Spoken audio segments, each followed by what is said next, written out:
Hello everyone, আসসালামু আলাইকুম। আমি চিনি চলে এসেছি নতুন একটা ভিডিও নিয়ে। আজকের ভিডিওটা একটু অন্যরকম।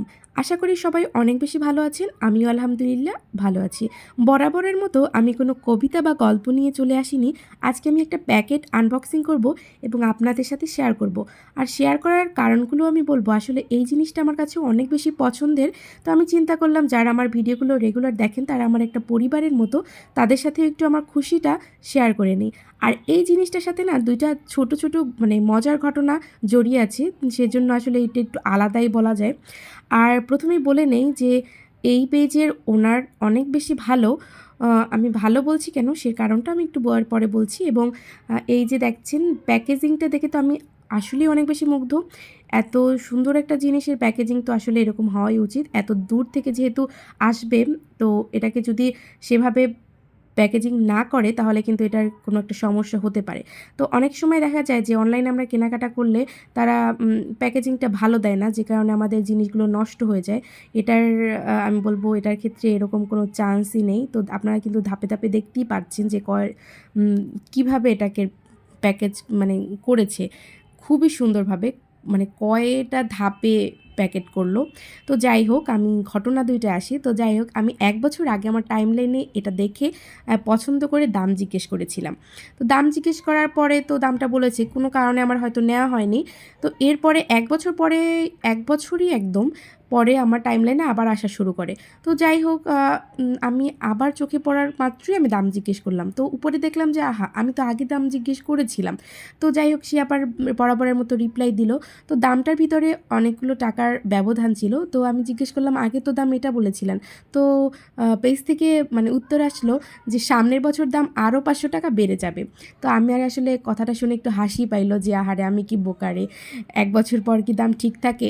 আর ১ বছর পরে এটা বলছে আমাকে একটু মজা করেই যে আপনি ১ বছর আগে এটার দাম জিজ্ঞেস করে ১ বছর পরে আবার জিজ্ঞেস করছেন, মানে নেয়া হয়নি। তো যাই হোক, এটা একটা ঘটনা।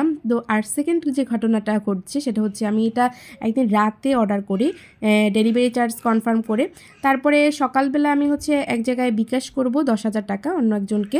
তো সেটা করতে গিয়ে আমার হচ্ছে গিয়ে ওই নাম্বারে টাকাটা চলে যায়। মানে এই যে জিনিসটা যে পেজের ওই ওনারের কাছে। তো আমি তো আমার প্রয়োজন একজনের কাছে পাঠাবো, সেখানে আমাকে পাঠাতেই হবে। আর একদম সকালের টাইমটা ছিল।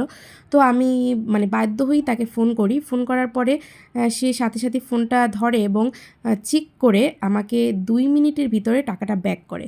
তো ৳১০,০০০ অনেক সেলার এমন আছে কিন্তু অনলাইনে, যাদেরকে আমরা মানে বুঝতেই পারি যে তারা আসলে নাও পাঠাতে পারে। কিন্তু আসলে সবাই কিন্তু সমান না। তো আমি বলব যে এমন বিশ্বস্ততার সাথে আসলে কাজ করে বিধায় তারা এখনও এত সুন্দরভাবে টিকে আছে এবং তাদের প্ল্যাটফর্মটাকে এত মানে ভালো একটা জায়গায় পৌঁছাতে পারবে ইনশাল্লাহ। তো যারা আসলে আমার পেজ সম্পর্কে জানতে চান, আমি প্রথম কমেন্টে পেজটা মেনশন করে দেব। পেজটা দেখে নিতে পারেন, কারণ কারো যদি পছন্দ হয়। আর আসি বরাবরের মতো আমার এই প্রোডাক্টের কথা, মানে যে জিনিসটা দেখাচ্ছি এটা আমার কাছে এত বেশি পছন্দের কেন? কারণ ছোটোবেলা থেকেই না ওয়াচ আমার অনেক বেশি পছন্দ। তো সবসময় দেখা গেছে যে বোঝার পর থেকেই ওয়াচ পরা হতো। তো যখন বড় হয়েছি তখন কিন্তু কালেকশনে অনেকগুলোই থাকে। তো দেখা গেছে ওভাবে গুছিয়ে রাখা হতো না বিধায় পুরানোগুলো কিন্তু থেকেই যেত, একটা মানে অগোছালোভাবে পরা হতো না। তো এভাবে যদি একটা ওয়াচ বক্স থাকে তাহলে কিন্তু অনেকগুলো কালেকশনে রেখে একে, একে পরা যায়। তো আমি ভাবতেছি কবে আমি আসলে ১২টা ওয়াচ আমার ফিল আপ হবে এবং সাজিয়ে রাখা যাবে, তখন কেমন না সুন্দর লাগবে। এখনই এত সুন্দর লাগছে, আর পুরো ফিল আপ হয়ে গেলে কতই না ভালো লাগবে। ভিডিওটা যদি ভালো লাগে অবশ্যই একটু কমেন্ট করবেন। আর আজকের মতো এখানেই বিদায় নিচ্ছি।